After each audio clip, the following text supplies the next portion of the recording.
ಓಂ ನಮೋ ಕಾಲಭೈರವಾಯ ನಮಃ. ಓಂ ಶ್ರೀ ದುರ್ಗಾಯ ನಮಃ. ಇವತ್ತಿನ ಒಂದು ಯೂಟ್ಯೂಬ್ನಲ್ಲಿ ನಾವು ನಿಮಗೆ ಧನಸ್ಸು ರಾಶಿಯ ಯುಗಾದಿಯ ಭವಿಷ್ಯವನ್ನು ಹೇಳ್ತೀವಿ. ಹೇಗಿದೆ ಧನಸ್ಸು ರಾಶಿಯವರಿಗೆ ಯುಗಾದಿಯ ಈ ಒಂದು ಹೊಸ ಸಂವತ್ಸರ? ಹೊಸ ವರ್ಷ ಅಂತ ಹೇಳಿದರೆ ನಮ್ಮ ಹಿಂದೂಗಳಿಗಂತೂ ಯುಗಾದಿಯಿಂದಾನೇ ಶುರು. ಈ ವರ್ಷ ಯುಗಾದಿ ನನ್ನ ಜೀವನದಲ್ಲಿ ಬೇವು ಇಲ್ಲವೇ ಬೆಲ್ಲ ಏನನ್ನು ತರುತ್ತೆ ಅಂತಲೇ ಕಾಯೋದು ನಾವೆಲ್ಲರೂ ಕೂಡ. ಕಾಲ ಯಾವಾಗ ಹೇಗೆ ಬದಲಾಗುತ್ತೆ ಹೇಳೋಕ್ಕಾಗತ್ತಾ? ಆ ಕಾಲದ ಹೆಸರು ರೂವಾರಿಗಳು, ನವಗ್ರಹಗಳು. ಗ್ರಹಗಳ ಪಥ ಸಂಚಲನ ರಾಶಿಗಳ ಮೇಲೆ ಪರಿಣಾಮ ಬೀರೋದು ಮಾತ್ರ ಅಲ್ಲ, ಕಷ್ಟವೋ ಸುಖವೋ ಅದನ್ನು ಸರಿದೂಗಿಸೋಕೆ ಏನು ಮಾಡಬೇಕು ಅನ್ನೋ ಪರಿಹಾರವನ್ನಂತೂ ನಾವು ನೀಡಬಲ್ಲೆವು.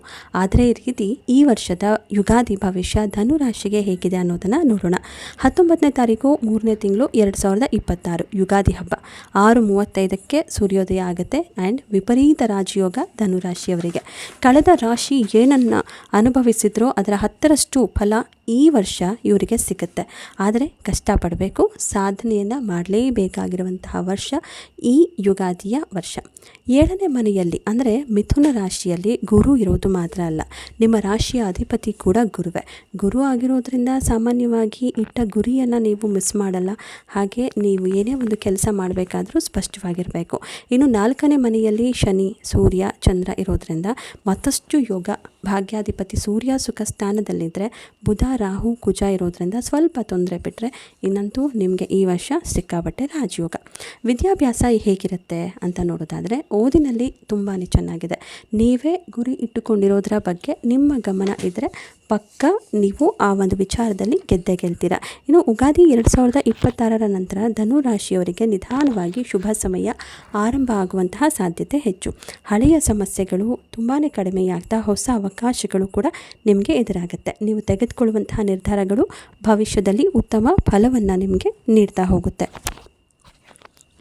ಉದ್ಯೋಗ ಮತ್ತು ವ್ಯವಹಾರ ಯಾವ ರೀತಿ ಇದೆ ಧನಸ್ಸು ರಾಶಿಯವರಿಗೆ ಅಂತ ಹೇಳೋದಾದರೆ, ಉದ್ಯೋಗದಲ್ಲಿ ನಿಮಗೆ ಹೊಸ ಹೊಸ ಅವಕಾಶಗಳು ಹುಡುಕೊಂಡು ಬರುತ್ತೆ. ಇನ್ನು ಕೆಲಸದಲ್ಲಿ ನಿಮ್ಮ ಪರಿಶ್ರಮವನ್ನು ನಿಮ್ಮ ಮೇಲಾಧಿಕಾರಿಗಳು ಗಮನಿಸುವಂತಹ ಸಾಧ್ಯತೆ ಇದೆ. ಇಷ್ಟು ವರ್ಷದಿಂದ ತುಂಬ ಕಷ್ಟಪಡ್ತಿದ್ದೀವಿ, ಹಾರ್ಡ್ ವರ್ಕ್ ಮಾಡ್ತಿದ್ದೀವಿ, ಆದರೂ ಫಲ ಸಿಗ್ತಿಲ್ವಲ್ಲಪ್ಪ ಅಂತ ಅಂದವರಿಗೆ ಈಗ ಮೇಲಾಧಿಕಾರಿಗಳು ಪ್ರಶಂಸೆ ಮಾಡೋದರ ಜೊತೆಗೆ ಒಂದು ಉತ್ತಮ ಅವಕಾಶವನ್ನು ಕೂಡ ನೀಡ್ತಾರೆ. ಇನ್ನು ವ್ಯವಹಾರ ಮಾಡೋರಿಗೆ ಹೊಸ ಗ್ರಾಹಕರು ಮತ್ತು ಸಂಪರ್ಕಗಳಿಂದ ಲಾಭ ಆಗ್ಬೋದು. ಅಂದರೆ ಹೋಟೆಲ್ ಮಾಡೋರಿಗೆ, ಧಾನ್ಯಗಳ ಮಾರಾಟ ಮಾಡೋರಿಗೆ, ಈ ಕಿರಾಣಿ ಅಂಗಡಿ ಇರೋರಿಗೆ, ಜೊತೆಗೆ ಮೆಡಿಕಲ್ ರೆಪ್ರೆಸೆಂಟೇಟಿವ್ಗಂತೂ ಹೇಳಿ ಮಾಡಿಸಿದಂತಹ ವರ್ಷ. ಇನ್ನು ಡಾಕ್ಟರ್ಗಳಿಗಂತೂ ಲಾಭ, ಅವರೇ ಒಂದು ಸ್ವಂತ ಕ್ಲಿನಿಕ್ ಕೂಡ ಮಾಡ್ಕೊಳ್ಬೋದು. ಅಷ್ಟರ ಮಟ್ಟಿಗೆ ಧನುರಾಶಿಯವರಿಗೆ ಈ ಸಲ ರಾಜಯೋಗ ಇದೆ. ಇನ್ನು ಸಿನಿಮಾ ನಟ ನಟಿಯರಿಗೂ ಕೂಡ ಒಳ್ಳೆಯ ಅವಕಾಶಗಳ ಜೊತೆಗೆ ಒಳ್ಳೆಯ ಶುಭಯೋಗ. ನೀವು ಹೊಸ ವಾಹನವನ್ನು ಖರೀದಿ ಮಾಡಬೇಕು ಅಂತ ಅಂದ್ಕೊಂಡಿದ್ರೆ ಯುಗಾದಿಯ ಈ ವರ್ಷ ನಿಮಗೆ ಬಂಪರ್ ಲಾಟ್ರಿಯನ್ನು ಓಡಿಸುತ್ತೆ. ಇನ್ನು ಹಣಕಾಸಿನ ಪರಿಸ್ಥಿತಿ ಯಾವ ರೀತಿ ಇರುತ್ತೆ ಅಂತ ನೋಡೋದಾದರೆ, ಹಣಕಾಸು ಸ್ಥಿತಿ ನಿಧಾನವಾಗಿ ಸುಧಾರಿಸ್ಬೋದು. ಯಾಕಂದರೆ ಈಗಾಗಲೇ 2-3 ವರ್ಷದಿಂದ ಕಷ್ಟವನ್ನು ನೋಡಿದಿರ. ಸಾಲ ನೀವು ಮಾಡದೇ ಇದ್ದರೂ ಬೇರೆಯವರು ಮಾಡಿರುವಂತಹ ಸಾಲಕ್ಕಾಗಿ ಸಾಲವನ್ನು ತೀರಿಸಿದ್ದೀರ. ಸೊ ಆ ಒಂದು ಹಣಕಾಸಿನ ಸ್ಥಿತಿ ಏನಿದೆ ಅದೆಲ್ಲ ಕೂಡ ನಿಧಾನವಾಗಿ ಸುಧಾರಿಸುತ್ತೆ. ಹಳೆಯ ಸಾಲಗಳನ್ನು ತೀರಿಸುವ ಅವಕಾಶ ಕೂಡ ಸಿಗುತ್ತೆ. ಜೊತೆಗೆ ಆಸ್ತಿ ಅಥವಾ ವಾಹನ ಖರೀದಿ ಯೋಗವನ್ನು ಕೂಡ ನೀವು ನೋಡ್ಬೋದು.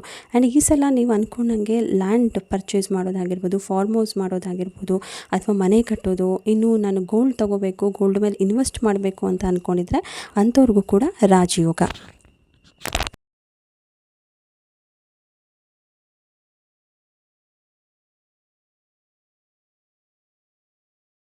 ಇನ್ನು ಕುಟುಂಬ ಮತ್ತು ಸಂಬಂಧಗಳು ಯಾವ ರೀತಿ ಇರುತ್ತಪ್ಪ ಈ ವರ್ಷ ಅಂತ ಅಂದ್ಕೊಂಡಿದ್ರೆ, ಕುಟುಂಬದಲ್ಲಂತೂ ಸಂತೋಷದ ವಾತಾವರಣ ಹೆಚ್ಚಾಗಿ ನೀವು ನೋಡಬಹುದು. ಇನ್ನು ದಾಂಪತ್ಯ ಜೀವನದಲ್ಲಿ ಪರಸ್ಪರ ಸಹಕಾರ ಇದ್ದಿದ್ದೇ ಆದರೆ ಸಂಬಂಧಗಳು ಮತ್ತಷ್ಟು ಬಲ ಆಗುತ್ತೆ.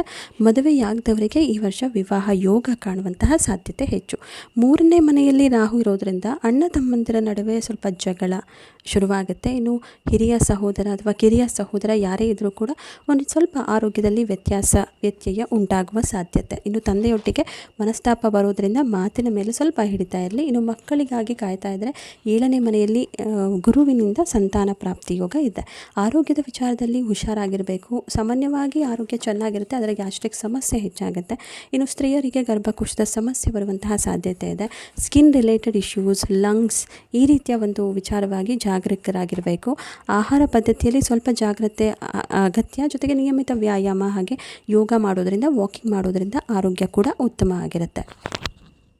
ಹಾಗೆ ಅಶುಭ ಫಲಗಳಿರೋದ್ರಿಂದ ಇದಕ್ಕೇನಾದರೂ ಪರಿಹಾರ ಇದೆಯಾ ಅಂತ ಹೇಳಿದರೆ ಖಂಡಿತವಾಗ್ಲೂ ಇದ್ದೇ ಇದೆ. ಒಳ್ಳೆಯದಾಗಬೇಕು ಅಂದರೂ ಪರಿಹಾರ ಇದೆ, ಕೆಟ್ಟದ್ದು ಹೋಗಬೇಕು ಅಂದರೂ ಪರಿಹಾರ ಇದೆ. ನಿಮಗೆ ಮುಖ್ಯವಾಗಿ ಈ ಒಂದು ಸಂದರ್ಭದಲ್ಲಿ ಬೇಕಾಗಿರೋದು ಗುರು ಬಲ ಆಗಿರೋದ್ರಿಂದ ಮಂತ್ರಾಲಯ, ಶಿರಡಿ ಸಾಯಿಬಾಬಾ, ಗಾಣಗಾಪುರ ದತ್ತಾತ್ರೇಯ, ಭಗವಂತನ ಪ್ರಾರ್ಥನೆ ಮತ್ತು ದಾನ ಮಾಡೋದ್ರಿಂದ ಶುಭ ಫಲಗಳು ಹೆಚ್ಚಾಗುತ್ತೆ. ಗುರುವಾರದಂದು ತಪ್ಪದೆ ದೇವಾಲಯಕ್ಕೆ ಹೋಗಿ ಪೂಜೆ ಮಾಡೋದು ಉತ್ತಮ.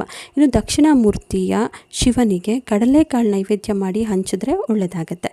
ಒಟ್ಟಾರೆ ಹೇಳೋದಾದರೆ ಧನಸ್ಸು ರಾಶಿಯವರಿಗೆ ಯುಗಾದಿಯ ಫಲ ತುಂಬ ಚೆನ್ನಾಗಿದ್ದು ಅದನ್ನು ಸರಿಯಾಗಿ ಒಂದು ನೇರ ದೃಷ್ಟಿಯಿಂದ ಒಂದಷ್ಟು ನಿಮಗೆ ನೀವೇ ಡಿಸಿಷನ್ ತಗೊಳ್ಳೋ ಮೂಲಕ ನೀವು ಅಂದ್ಕೊಂಡಿದ್ದನ್ನು ಸಾಧಿಸಿ ಅಂತ ಹೇಳ್ತಾ ಇದಾಗಿತ್ತು ಈ ಒಂದು ಯುಗಾದಿ ಹಬ್ಬದ ಧನಸ್ಸು ರಾಶಿಯ ಭವಿಷ್ಯ. ಈ ವಿಡಿಯೋ ನಿಮಗೆ ಇಷ್ಟವಾದರೆ ಲೈಕ್ ಮಾಡಿ, ಶೇರ್ ಮಾಡಿ ಮತ್ತು ನಮ್ಮ ಚಾನಲ್ಗೆ ಸಬ್ಸ್ಕ್ರೈಬ್ ಮಾಡೋದನ್ನು ಮರಿಬೇಡಿ. ಆಸ್ಟ್ರಾಲಜಿ, ನ್ಯೂಮರಾಲಜಿ ಹಾಗೆ ಕ್ರಿಸ್ಟಲ್ ಬಗೆಗಿನ ಸಾಕಷ್ಟು ವಿಡಿಯೋಸ್ಗಳನ್ನು ಮುಂದಿನ ದಿನದಲ್ಲಿ ನಿಮ್ಮ ಬಳಿ ಹಂಚ್ಕೊಳ್ಳೋದಕ್ಕೆ ನಾವು ಕಾತರರಾಗಿರ್ತೀವಿ. ಹಾಗೆ ನೀವು ಮಾಡಬೇಕಾಗಿರೋದಿಷ್ಟೇ, ನಿಮಗೆ ನಾವು ಅನಿಸಿದ್ದು ಹೌದು ಸತ್ಯ ಅನಿಸಿದ್ದೆ ಆದರೆ ನಿಮ್ಮ ಜೀವನದಲ್ಲಿ ಇದೆಲ್ಲವೂ ಕೂಡ ನಡೀತಾ ಇದ್ದರೆ ಆ ಬಗೆಗೆ ಕಮೆಂಟ್ ಮಾಡೋದನ್ನು ಮರಿಬೇಡಿ. ಹಾಗೆ ಸಬ್ಸ್ಕ್ರೈಬ್ ಮಾಡಿ.